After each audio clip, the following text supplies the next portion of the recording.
বাঘ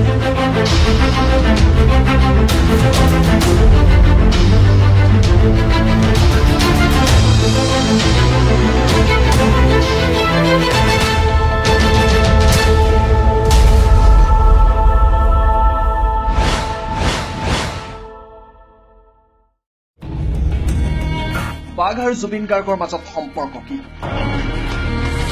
কিয়নো এইবাৰ বাঘ হৈছে জুবিন প্ৰথমতে জুবিন গাৰ্গৰ এখন ফটোলৈ মন কৰক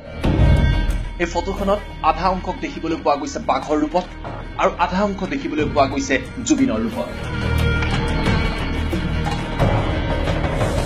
কিন্তু জুবিন গাৰ্গৰ এই নতুন ৰূপ কিয় প্ৰকৃতপক্ষে জুবিন গাৰ্গৰ নতুন ছবি হৈছে বাঘ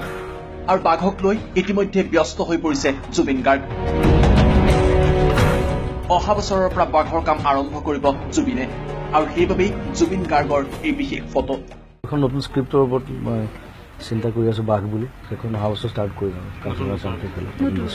হোৱাটছএপ ডিপিটো আপোনাৰ বাঘৰ প্ৰমোচনৰ হেৰি এইটো মোৰ ফ্ৰেণ্ড এজনে বনাই পেলাই পঠাই দিছে মই সেইকাৰণে লগাই থৈছো তাৰপিছত বাঘৰ শ্বুটিং দেৰি আছে বাৰু অহা বছৰ লাষ্টৰ ফালে শেষ হ'ব চিনেমা আৰু এখন অলপ বেলেগ ধৰণৰ 90% চাইলেণ্ট মুভি কথা নাথাকে তাৰ লগতে জুবিন গাৰ্গে ক'লে কাঞ্চনজংঘাৰ কথা কাঞ্চনজংঘাক লৈ এতিয়া ব্যস্ত হৈ আছে জুবিন কাঞ্চনজংঘাটো আছে তাত লাগি আছো বেকগ্ৰাউণ্ড মিউজিক আকৌ বম্বে যাম মই কাইলৈ পৰহিলৈ যাম কাঞ্চনজংঘাৰ ফাইনেল এডিটিঙৰ কাৰণে তাৰপিছত বেকগ্ৰাউণ্ডটো গোটেই কমপ্লিট কৰিব লাগিব এতিয়া কাঞ্চনজংঘা প্ৰমোচন হ'ব ফুল চুইং